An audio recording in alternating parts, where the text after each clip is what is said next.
नमस्कार, मैं हूं हरिशंकर व्यास। सेंट्रल हॉल में आपका स्वागत है। इस सप्ताह क्रिकेट का धमाल वापस शुरू हो गया है। इंग्लैंड और टीम इंडिया के मुकाबले से आगे लंबा क्रिकेट सीजन चलना है। पिछले सीजन में इंग्लैंड और ऑस्ट्रेलिया ने भारतीय क्रिकेट टीम की धुनाई की थी। अब इन दोनों से भारत को खेलना है। इंग्लैंड और ऑस्ट्रेलिया की जमीन पर लगातार 8 टेस्ट हारने का बदला भारत को लेना है। इंग्लैंड के खिलाफ टेस्ट सीरीज के लिए पहले 2 टेस्ट मैचों के लिए घोषित टीम में कोई हैरानी भरा फैसला नहीं है। पहले 2 दिन के खेल में टीम के प्रदर्शन से चयनकर्ताओं का फैसला सही साबित हुआ है। टीम अच्छा परफॉर्म कर रही है। आगे भी ऐसी परफॉर्मेंस जारी रखनी होगी। टीम इंडिया और भारतीय क्रिकेट प्रबंधन सभी के लिए आने वाले महीने महत्व के हैं। क्रिकेट के घटते क्रेज के बीच यदि इंग्लैंड और ऑस्ट्रेलिया के आगे अच्छा नहीं खेल पाए तो बहुत गड़बड़ी होगी। जो भारतीय टीम अपनी जमीन पर खेलने के फायदे में रहेंगी, लेकिन आगे भारतीय क्रिकेट का क्या बनेगा, आज इस पर चर्चा है। मगर उससे पहले सुर्खियां और राजकाज है। लेकिन सबसे पहले देखें ताजा गपशप।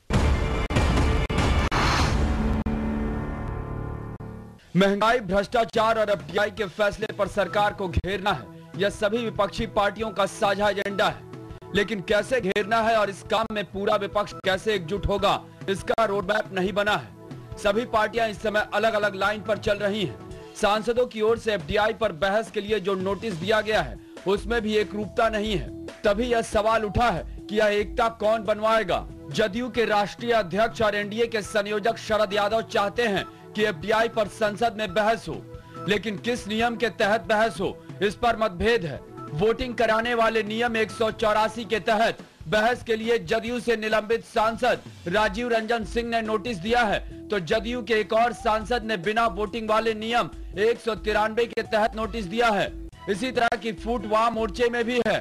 सबसे बड़ी वामपंथी पार्टी सीपीएम की ओर से लोकसभा में वासुदेव आचार्य और राज्यसभा में सीताराम येचुरी ने नियम 184 के तहत बहस के लिए नोटिस दिया है, तो सीपीआई के गुरदास दास गुप्ता नियम 193 के तहत बहस चाहते हैं। भाजपा में एक सोच संसद को स्थगित कराने की है, तो जदयू के शरद यादव का कहना है कि संसद चलनी चाहिए। ममता बनर्जी की पार्टी की ओर से शताब्दी रॉय ने नोटिस दिया है, लेकिन बड़ा सवाल यह है कि क्या वाम मोर्चा और तृणमूल कांग्रेस के सांसद एक साथ वोट करेंगे? ऐसे ही क्या लेफ्ट और भाजपा एक साथ वोटिंग करेंगे?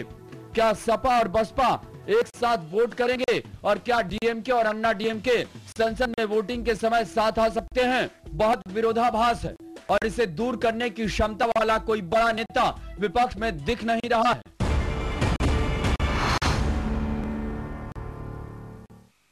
अखिलेश यादव की सरकार बनाम मायावती की सरकार के मुकाबले में एक दिलचस्प तथ्य निकल कर सामने आ रहा है, जिसके इन दिनों लखनऊ से लेकर दिल्ली मुंबई तक खूब चर्चा है। मायावती सरकार में रहते अपनी ही पार्टी के विधायकों और मंत्रियों को सरकार से हटवाती और जेल भिजवाती रही। इसके उलट समाजवादी पार्टी की सरकार सपा के करीबी रहे नेताओं, कारोबारियों और अभिनेताओं के मुकदमे वापस लेने में जुटी है। मुकदमा वापस लेने में जैसी उदारता सपा सरकार ने दिखाई है, उसकी मिसाल मुश्किल है। इसमें ताजा मामला सपा के वरिष्ठ नेता और मंत्री आजम खान है। सपा सरकार उनके खिलाफ चल रहे 4 मामले वापस लेने वाली है। अपराधी से नेता बने सपा के 2 विधायकों अभय सिंह और ब्रजेश सिंह के खिलाफ भी मायावती सरकार में दायर किए गए मुकदमे वापस लिए जा रहे हैं। सरकार का कहना है कि इन बाहुबली विधायकों को गलत तरीके से फंसाया गया है। सपा से जुड़े 3000 कार्यकर्ताओं के खिलाफ मामले वापस लिए जा रहे हैं, क्योंकि सरकार का मानना है कि इन सबको गलत ढंग से फंसाया गया। इससे पहले अखिलेश यादव की सरकार ने सपा से निकाले गए सांसद अमर सिंह, अभिनेता अमिताभ बच्चन और कारोबारी अशोक चतुर्वेदी के खिलाफ भी मुकदमा वापस ले लिया था। हालांकि अभी मामला अदालत में है, लेकिन पुलिस ने हवाला कारोबार से जुड़े मामले में अपनी ओर से क्लोजर रिपोर्ट लगा दी है। इस तरह अभिनेता संजय दत्त के खिलाफ भी दर्ज किया गया मुकदमा वापस ले लिया गया है और यहां तक भड़काऊ भाषण देने के आरोप में फंसे भाजपा सांसद वरुण गांधी के खिलाफ चल रहा मामला भी सरकार वापस ले रही है। सरकार भट्टा पारसौल और टप्पल के किसान आंदोलन के समय दर्ज हुए मामले भी वापस लेगी।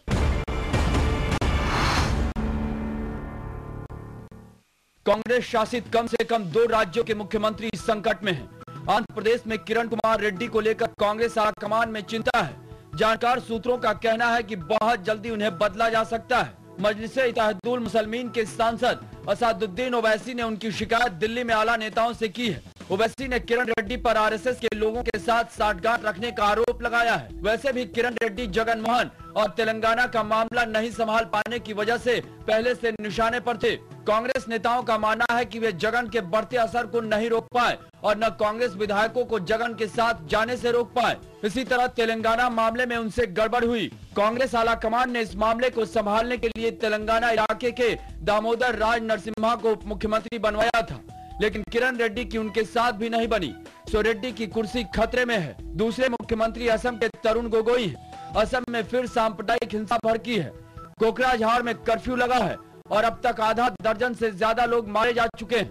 3-4 महीने पहले ही असम की सांप्रदायिक हिंसा में करीब 100 लोग मारे गए थे और पूरे देश से उत्तर पूर्व के लोगों का पलायन हुआ था। असम में आदिवासी और मुस्लिम हिंसा का खमियाजा कांग्रेस को भुगतना पड़ सकता है। तभी गोगोई पर सवाल उठे हैं। महाराष्ट्र, राजस्थान और हरियाणा के मुख्यमंत्री भी खतरे में थे, लेकिन दिल्ली की रैली और सूरजकुंड की संवाद बैठक से भूपेंद्र सिंह हुड्डा ने अपने को बचाया और एनसीपी से झगड़े की आड़ में पृथ्वीराज चौहान बचे हैं। लेकिन राजस्थान के मुख्यमंत्री अशोक गहलोत पर से खतरा अभी नहीं टला है। अब सुर्खियां हैं। ये सुर्खियां लीक से हटकर है। ये राजनीति और देश की दशा दिशा की जानकारी देने के मकसद से है। स्पेक्ट्रम नीलामी के फेल होने के बाद सीएजी पर कांग्रेस और यूपीए सरकार के कुछ मंत्रियों की ओर से किए गए हमले पर सफाई देने के अंदाज में वित्त मंत्री पी चिदम्बरम ने कहा है कि सरकार नीलामी फेल होने का जश्न नहीं मना रही है, बल्कि इसे आगे बढ़ाएगी। हालांकि बाद में पीएमओ के राज्य मंत्री वी नारायण स्वामी ने यह भी कहा कि संचार में नुकसान के आंकड़े पर सीएजी सफाई दे। बहरहाल संचार मंत्री कपिल सिब्बल ने कहा कि बचे हुए स्पेक्ट्रम की दोबारा नीलामी होगी और इसके बारे में अधिकार प्राप्त मंत्री समूह जल्द ही फैसला करेगा। उन्होंने कहा कि 31 मार्च तक नीलामी की प्रक्रिया पूरी कर ली जाएगी। सिब्बल ने कहा कि 2 दिन की नीलामी से मिले 9,400 करोड़ रुपए के अलावा संचार कंपनियों के मान्य सीमा से ज्यादा स्पेक्ट्रम रखने पर लगाए गए एक मुश्त शुल्क के तौर पर करीब 8,000 करोड़ रुपए मिलेंगे। विधानसभा चुनाव की तरह ही लोकसभा चुनाव के लिए भी समाजवादी पार्टी ने अपने उम्मीदवारों की सूची चुनाव से बहुत पहले ही जारी कर दी है। सपा ने आज उत्तर प्रदेश की 80 में से 55 लोकसभा सीटों के लिए अपने उम्मीदवारों के नाम घोषित कर दिए और साथ ही किसी तरह के अलायंस की संभावनाएं खत्म हो गई। सपा महासचिव राम गोपाल यादव ने पहली सूची जारी की। इसमें मुलायम सिंह परिवार के सभी सदस्यों के नाम है। मैनपुरी से मुलायम सिंह यादव, कन्नौज से डिम्पल यादव और बदायूं से धर्मेंद्र यादव चुनाव लड़ेंगे। आज घोषित हुई 55 सदस्यों की टीम में 18 मौजूदा सांसदों के नाम है। सपा ने विधानसभा अध्यक्ष माता प्रसाद पांडे को डुमरियागंज से लड़ाने का फैसला किया है। इनके अलावा एक और विधायक और एक मंत्री की पत्नी को टिकट दिया गया है। सोनिया और राहुल गांधी की सीट पर सपा ने उम्मीदवार नहीं घोषित किए हैं। कांग्रेस पार्टी ने राहुल गांधी को अगले लोकसभा चुनाव की कमान दिए जाने पर जोरदार जोश दिखाया है। पार्टी के वरिष्ठ नेता और विदेश मंत्री सलमान खुर्शीद ने कहा कि अब तय हो गया है कि पार्टी का कमांडर कौन है, कौन सिपाहसालार है, जिसके दिखाए रास्ते पर हमें आगे बढ़ना है। उन्होंने कहा कि पार्टी निश्चित रूप से बहुत उत्साहित है। काफी समय से इस बात की मांग हो रही थी कि पार्टी के लिए राहुल गांधी जो भी काम कर रहे हैं उससे आगे उन्हें अब कमान संभालनी चाहिए। गौरतलब है कि गुरुवार को कांग्रेस ने 2014 के लोकसभा चुनाव के लिए समन्वय समिति घोषित की, जिसकी कमान राहुल गांधी को सौंपी गई है। संसद के शीतकालीन सत्र से पहले केंद्र सरकार पक्ष और विपक्ष की सभी पार्टियों से संपर्क कर रही है। वित्त मंत्री पी चिदम्बरम ने कहा है कि शीतकालीन सत्र का विधायी एजेंडा बहुत बड़ा और अहम है। उन्होंने कहा कि कई अहम विधेयक इस सत्र में पास किए जाने हैं, इसलिए सरकार सभी पार्टियों से संपर्क कर रही है ताकि विधेयक पास कराए जा सकें। चिदम्बरम ने उम्मीद जताते हुए कहा कि पार्टियां सरकार के साथ सहयोग करेंगी। इस बार संसद में बीमा, बैंकिंग नियमन और प्रत्यक्ष कर संहिता के विधेयक भी आने हैं। इसके अलावा भूमि अधिग्रहण, लोकपाल, खाद्य सुरक्षा बिल भी लाया जाएगा। फिलहाल अब एक ब्रेक है, उसके बाद राजकाज की कुछ बातें होगी।